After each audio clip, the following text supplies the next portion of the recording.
Welcome to the Manuchehri podcast.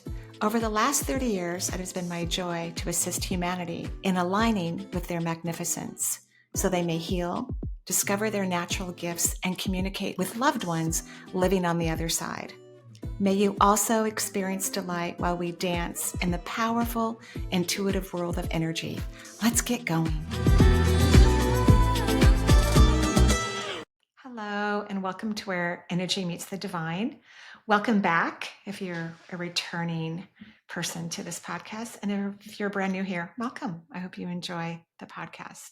So I'm going to go straight to the questions. Just going to head right over there, start answering some questions, and teach or offer some insight that's even global within these questions.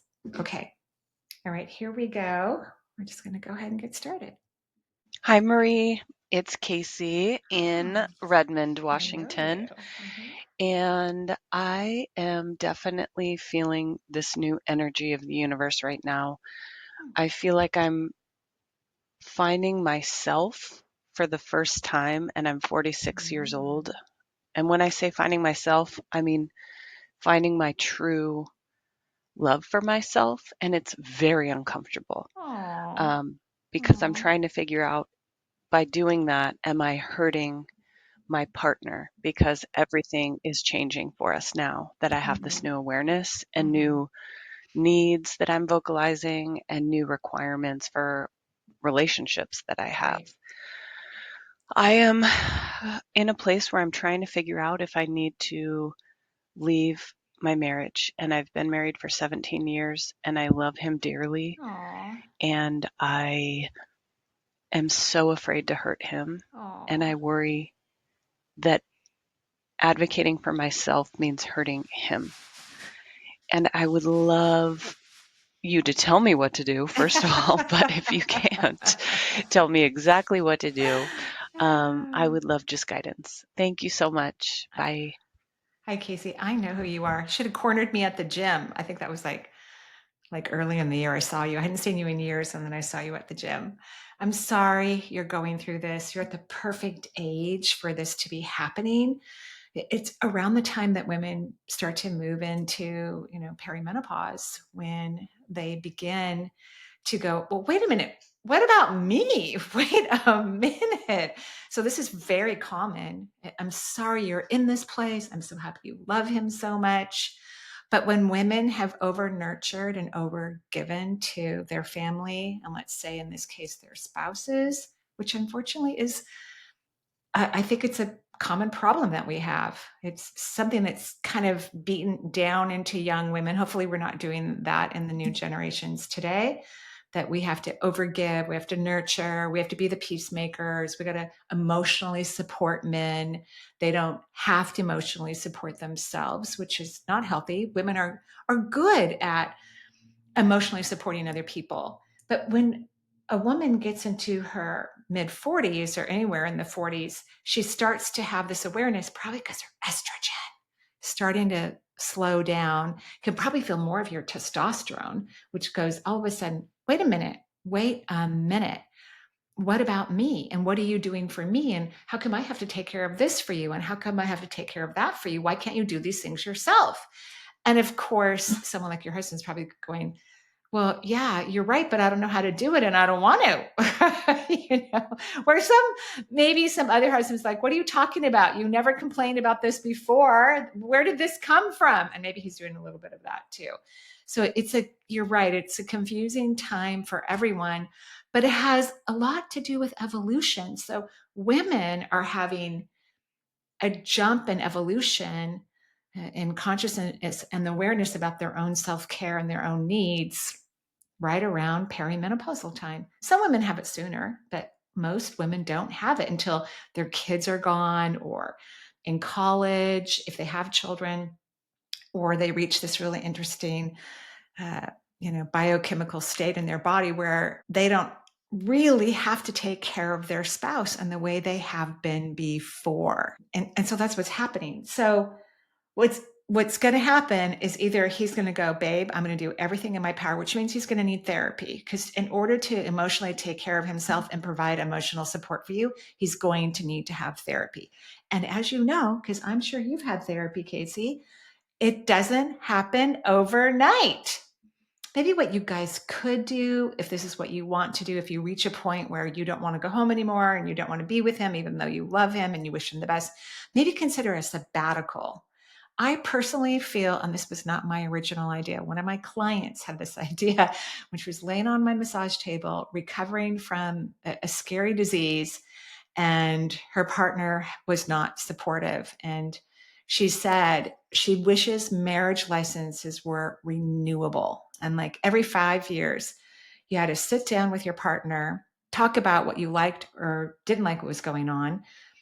And if you wanted to stay together, you actually had to pay the license fee. And if you didn't want to stay together, you didn't pay the fee, and you're divorced. That's what she wanted. Smart. I think it's a smart idea. No lawyers involved.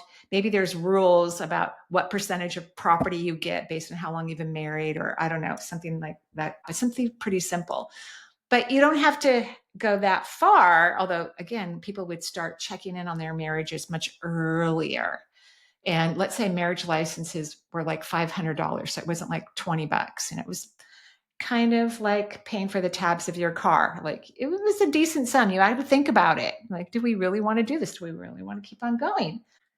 So I would say continue to have these conversations, continue to set boundaries, and be clear with yourself if these things are being met, but also realize for him to change is going to take a while. Honestly, I think women, and I'm talking about, men and women right now, have been working on this their entire marriage. It's just that a lot of women, when they marry, they go right into old, unhealthy gender roles of taking care of everything, the house, the food, the grocery shopping. They work too. They work too.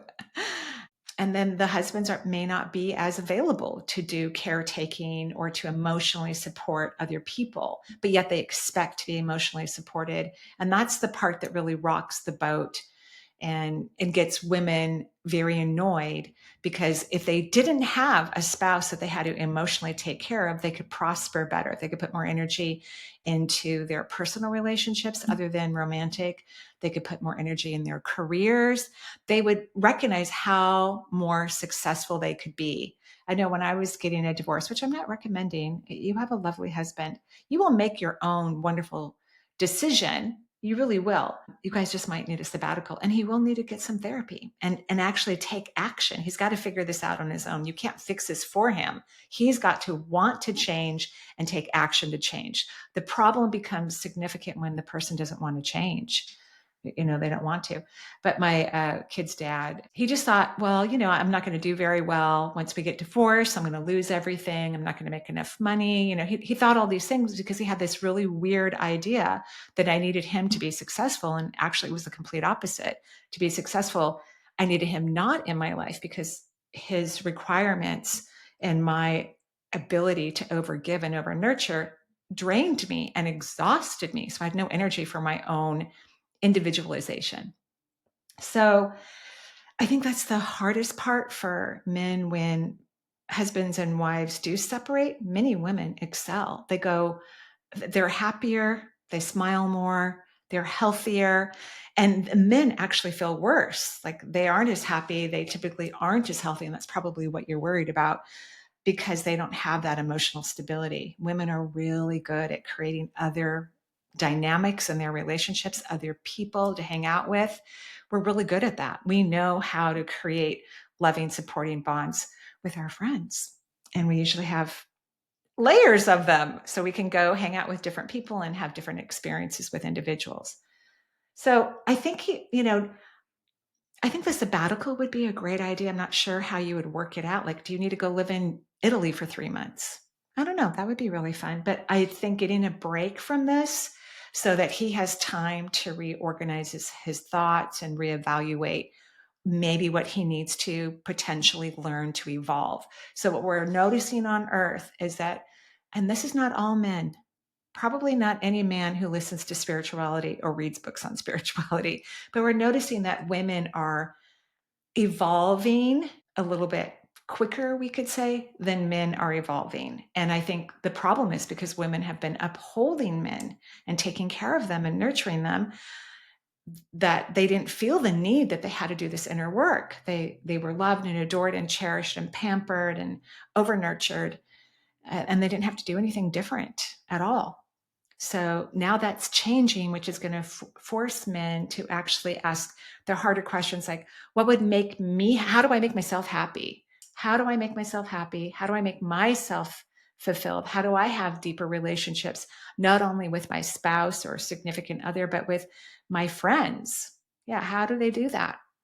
Yeah, it's fascinating, really, really interesting. But I just want you to know that both of you are on the right track. Like this was meant to happen in this time in your life for both of you. And maybe if you can take some breaks from each other so that A, you don't get so mad and annoyed and pissed off, and B, he has some time to reflect and find out what he may need to do for himself to be fulfilled, whether you're in a relationship with him or not, whether you're over nurturing him or not. He has some self-reflection to do because you're not going to do it for him anymore, right?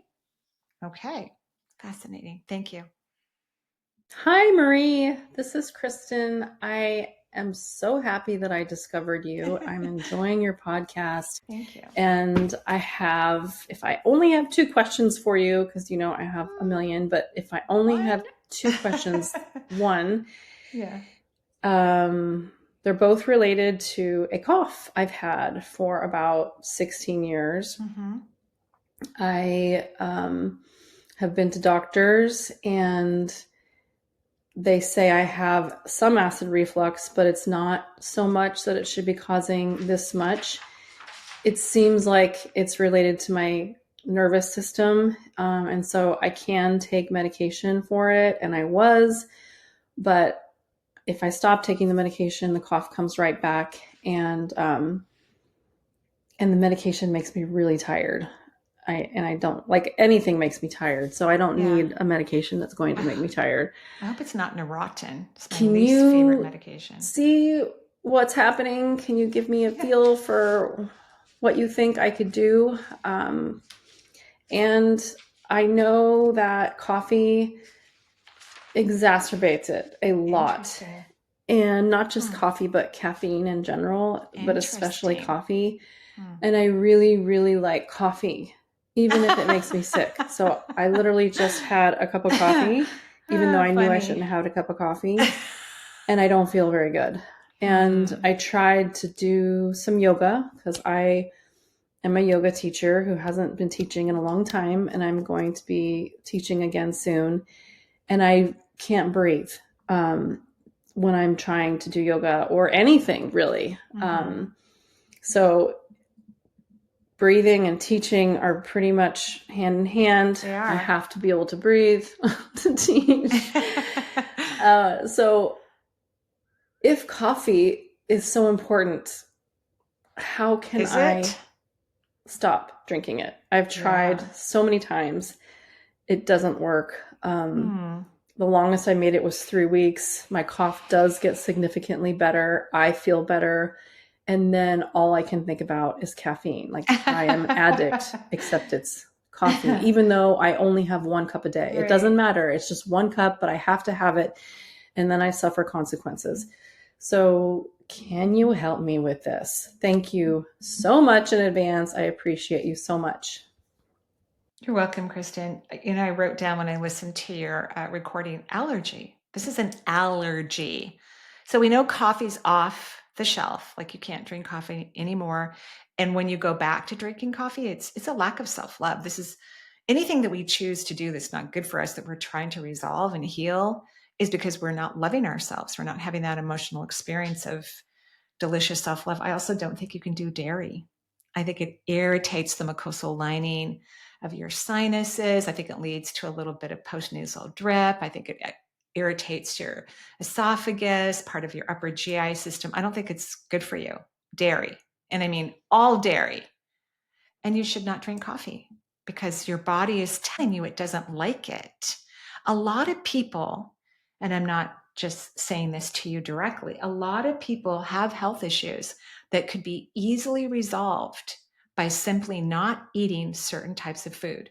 Everybody's body is different. It biochemically digests and absorbs nutrients uniquely based on our emotions and our belief systems.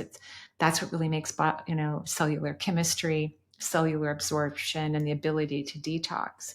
I think it would be good if you started to take vitamins that decrease inflammation, like NAD is one of them. Glutathione, if I'm saying it correctly. I know I talked about it in one of my most recent podcasts, but to take herbs that are focused on anti-inflammation, which really everyone should be doing that, taking herbs that help to, antioxidants and whatnot, but you can't drink coffee. Next time you quit and you start to feel that urge to go get a cup of coffee, start saying to yourself, honey, I love you. I love you so much. I'm very proud of you. You're a wonderful person. I adore you. I cherish you. Take a couple minutes doing that and see if you still crave coffee. Because anything we crave that's not good for us, which most cravings are towards food that is not good for us. I mean, we don't usually crave beets or young spring lettuce, or Brussels sprouts. I mean, I'm happy when I see them. I love Brussels sprouts. I love, when I make my own taco salad with young spring vegetables. But it's at the grocery store when I'm like, I can see the berry pie. I know that's a craving because my body doesn't like sugar. It's like, really? Why would you put that in your body? It's like bleached, it's processed. It's terrible. Even mice won't go jump into bags of sugar. It's terrible. No dairy for you, my love, and focus on falling madly in love with yourself. And you can't have coffee. Your body doesn't like it. What I think is interesting too is, so we have these allergies to different foods, and they're there to protect us because when we eat food that's not good for us, especially when we're having a reaction, it doesn't mean that the food's just bad for us in that way. Like in your case, you start to cough. There's other things, other organs and systems in your body that will not be happy or healthy if you continue to consume foods that create allergies for you because they repress your immune system. So other more significant health issues can jump in that cause more negativity into your body, potentially down the line. So, okay, no more coffee for you. I do have a suggestion what you could do on those days where you're just not going to listen to your supreme intelligence is to get a cup of hot water and just put just a tiny bit, like a 16th of a teaspoon of freeze-dried, organic coffee that's instant. Just a tiny bit, just so you get a little taste of it. But that's as far as I think you should go. Okay, thank you. Let me know about the dairy once you officially stop eating dairy. Let me know how the cough goes. All right, thank you. Hi, Marie. Victoria here. And I'm just listening to one of your episodes, and there's a question came to my mind that I decided to ask you. It's about a soul and other ways of experiencing or learning things. So, what are the other dimensions or way of existing for our higher self or our soul besides planet Earth? Right. As we know that not all the souls choose to reincarnate to Earth. Whether the soul chooses to reincarnate or not, what are the other ways that the soul manifests and exists in? And I'm just curious how daily life of our souls look like in the other dimensions other than planet Earth. I really would like to know the answer to this question. Thank you so much for all you do, and much love to you. Bye.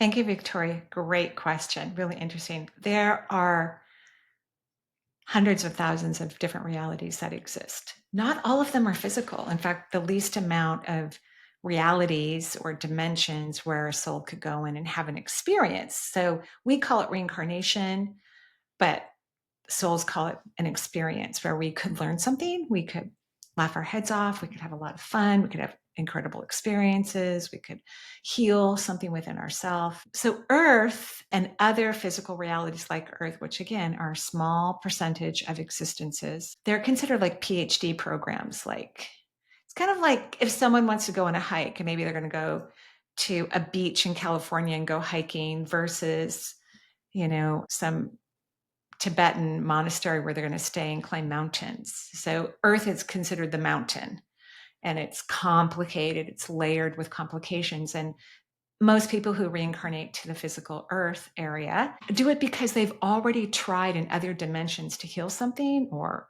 reverse a belief system, to learn a particular task or belief system. And they go, well, I've tried it for 300 years in these different realities. So I'm going to go to Earth because Earth is like the PhD program. Like most people finish what they wanted to learn here or get some significant progress, because how could you not? It's like staring you in the face. Our issues are our problems and our joys and our fulfillments, our awarenesses. They're pretty clear here on Earth, where when you're in a different dimension where you don't have a body, the non-physical realities, you don't have a body, you don't eat food, you don't need a car, you don't need a house. It's very creative and unique, but there isn't as much motivation. You can just hang out like, well, I'll work on self-love tomorrow. You're like, want to go paint the sky? Want to go see if there is a real sky? I mean, it's just really fun. There's a great movie. It's called What Dreams May Come. And I think it has a fairly accurate depiction of heaven. Yeah, and it shows different realities too, different realms. It's pretty interesting. I think you'd like it. But I think it was filmed in the 80s. Robin Williams starred in the movie. It was very good. So we can grow anywhere. Nobody even has to reincarnate or have a different experience. You can just stay in one of the heavens if you want to and just hang out. There's not a race. It's really a journey. It's about playfulness and silliness and having fun. It's not about taking anything seriously. That's what it's like over there in all the different dimensions. Yeah. And what do they think? Earth, we're kind of the boring planet, the low vibrational time-space reality where humans think themselves into extinction. In other words, we're very primitive in our way of looking at evolution because we overthink, analyze, and process information. We don't use our intuition collectively. And intuition is what frees us from anything that bonds us to a false premise about life, ourselves, the universes. So the more humans can tap into their intuition, the faster they evolve. The easier their life becomes, the more fun their existence is. But it has to be authentic intuition. Anything made by the mind is not real. Yeah. So yeah, Charles is in here. You might hear him bark because something's barking outside. Okay, we're going to go to our next caller. Okay, Marie, I love your show so much, your podcast so much. I loved the course I took with you. Highly recommend your courses and hope to do self-love. Can always use more of that. I have a question about my family. I know family are teachers, and my youngest daughter loves to challenge. It will hold her in good stead later. She is a rising Aries and a Mars in Taurus.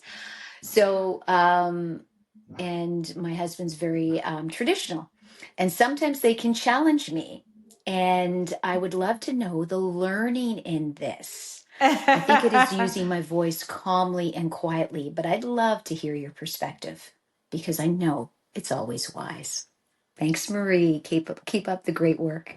Thank you so much, Steffi. And I know who you are because you were in Ireland this past summer, which was really fun. Super, super fun. I think what you have to do is just let them hash it out and stop refereeing.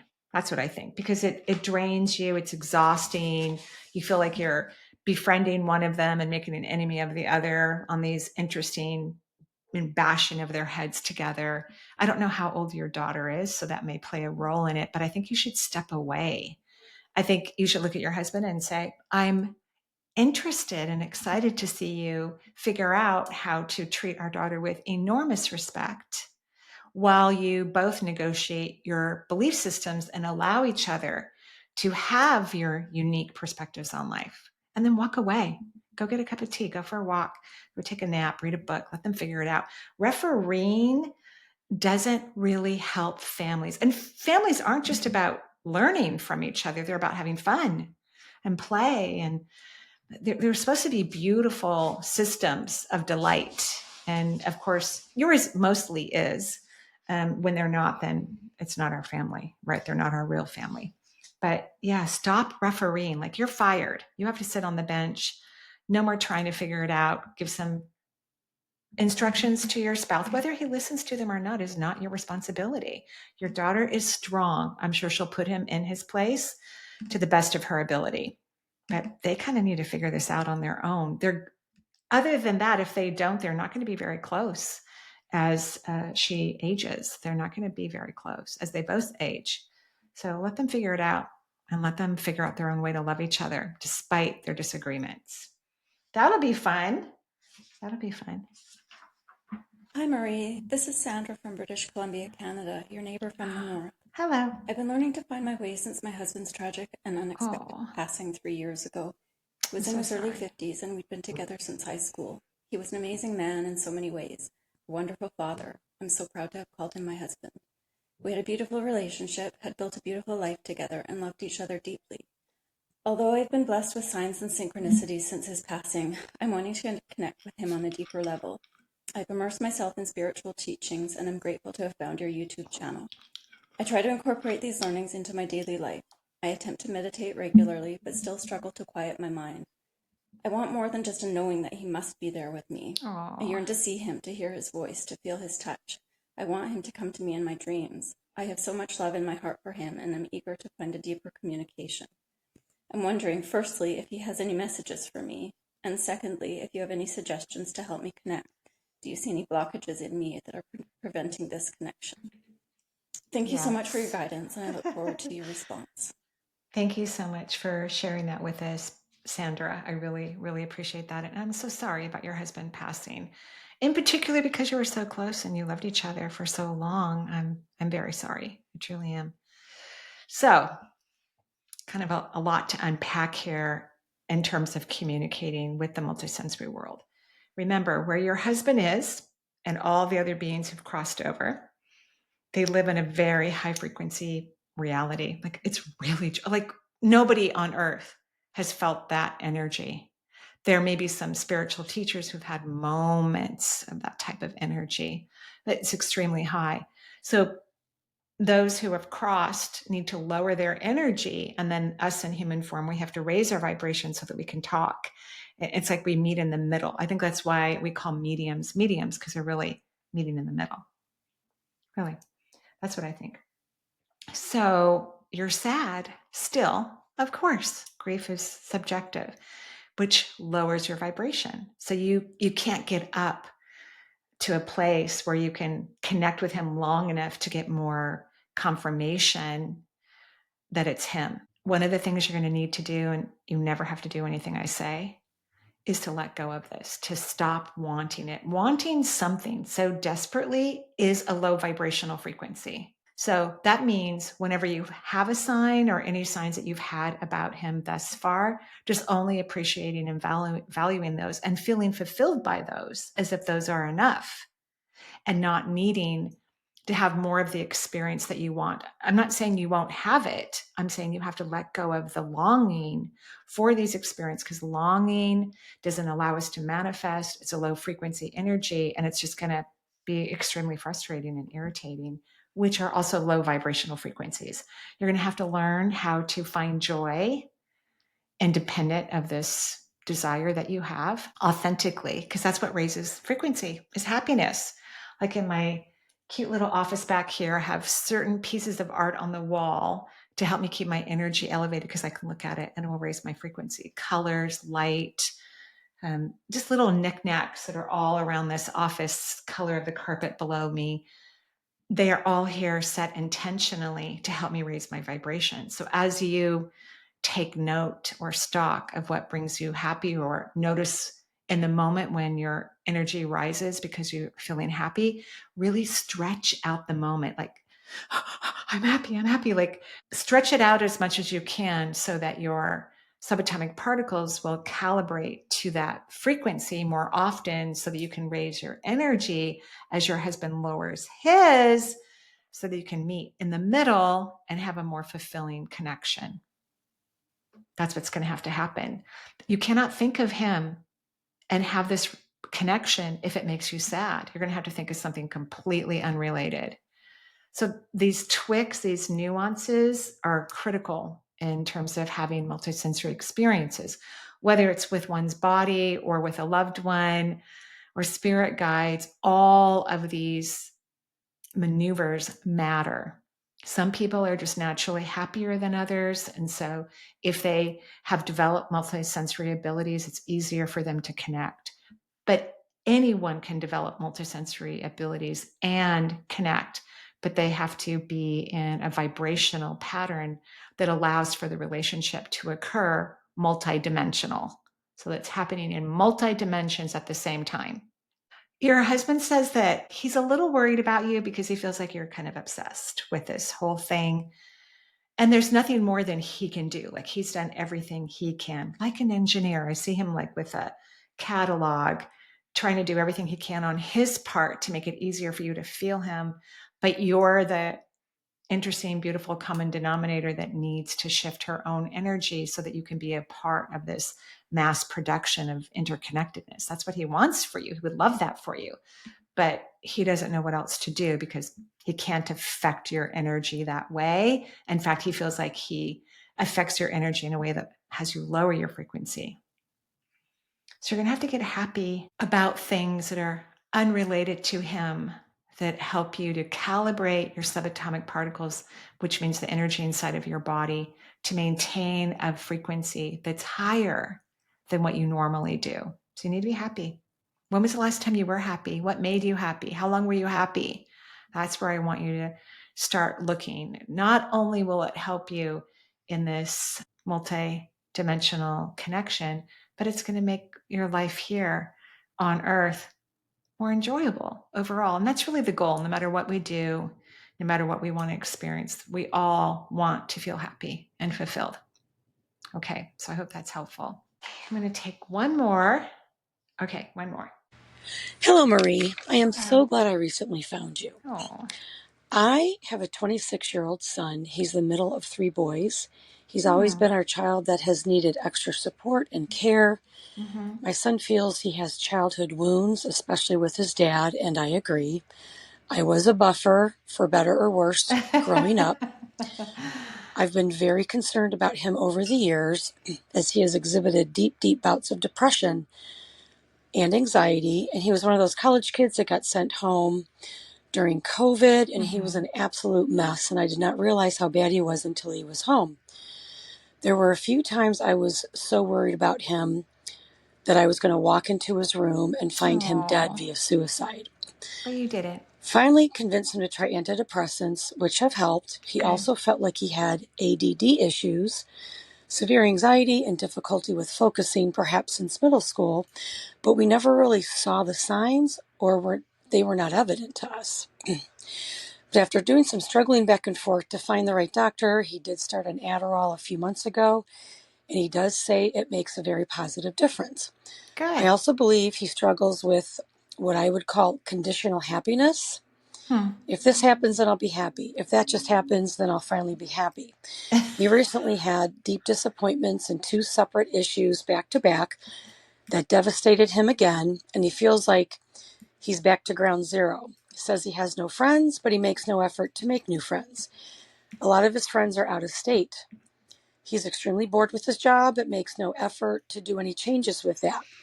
He used to work out, say that it made him feel better after he worked out, but he'll do that for a few weeks and then he stops. He just seems to blame the world for his situation. He says he cannot control how he feels, says he feels hopeless and helpless. And that's very scary to hear as a mom. I also believe that he is an empath and he's extremely sensitive and just feels all the feels. And he's very sensitive to his surroundings and energies. I'm doing my best to learn how to listen and not fix and not give unsolicited advice as a mom. I think I'm doing better at that as time goes on. And it's extremely hard to watch your child suffer.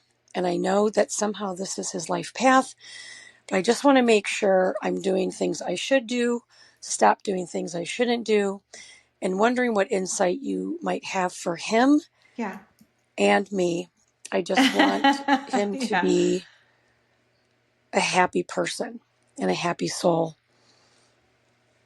Thank you so much for listening, and thanks for all your help. Thank you. So your son is an adult. I want you to remember this. He's an adult and he needs to figure out his own issues. I would actually encourage him to stop complaining. He is stuck in a very deep pattern of victim consciousness. So I forget the term that you called it before, some happy thing. No, he is stuck in victim consciousness. He wants to be a victim. He wants to complain about everything. He's very young. He's very lucky. He has his whole body that can take care of him. There's so many things for him to be happy about. If you could start to approach your conversations that way, like, I don't think it's a great idea that you're complaining all the time. Is he going to like it? Probably not. But I don't think you over nurturing him is helping at all. I seriously don't.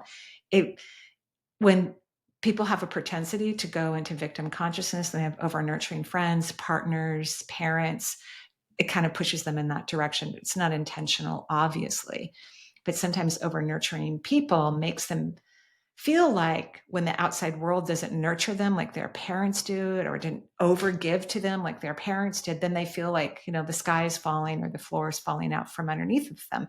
They're not very realistic about what they need to do in order to make their life happy and fulfilled. What you can do all on your own, he doesn't have to be involved, is stop thinking about him in a victim place as well. Use positive what if questions. What if my son is successful? Don't think about what it means or when it will happen. Don't analyze or process the question. Just repeat that in your head for several minutes, multiple times a day, so you can get into a different vibrational experience with him, which you will start to send different energy to him that's more about success. And to me, success is what you want for him is happiness, which he's in charge of now. He's an adult. It's not your responsibility. It's not. And you've done everything you can for him. Too much, in my opinion. You've done too much for him. He's not appreciative. He doesn't really value what you bring to the table. He's difficult because he wants to live in victimization. And I think it would be nice, but you never have to do anything I say that you bring it up to him. Like, I think you're stuck in victimization, which a lot of victims hate that word. That's why a lot of people who are stuck in victimization don't seek me out for assistance, because they don't want to hear that. You may find different words to say it, but we want people to hear the truth of their situation. And we want you to start acting in accordance with what's in your best interest, which is to not over nurture him, to not over worry about him, to not send him negative. And it wasn't your intention, but when we worry about people, we're only sending negative energy. We don't mean to, and it doesn't mean they're going to take it or use it or anything of that nature, but we're not sending joyfulness, success, happiness, fulfillment. That's what we need to do. We don't know how long it will take for someone to change their belief systems, but I would only think and feel about him, if he were my kid, that he is successful. I wouldn't spend any other time thinking about his situation in any other context. It doesn't mean if he called me, I wouldn't respond. I would, of course, and have a conversation with him that hopefully would be helpful. But I would force my brain to think of him only in terms of success, only. Because we don't want your internal negative thinking about him to re-victimize him. Right? Like, even like he needed more help than the other kids. I think he was over-nurtured, personally. Common problem that people have. Is it better to over-nurture than under-nurture someone? Absolutely. Absolutely. But some kids just really need a lot more structure and a lot more rules, a lot more chores, versus getting stuck in victimization. I think he's perfectly fine. And once he starts to think differently about himself, he will see that he is. Okay, I hope that's helpful. Thank you, everyone, for listening to the show. I have new classes coming up in January. I'll be teaching an advanced course on the Shift Network. That'll be on my website shortly. and a class on my platform about getting unstuck, and one about vibration. Have a beautiful day. Bye-bye for now.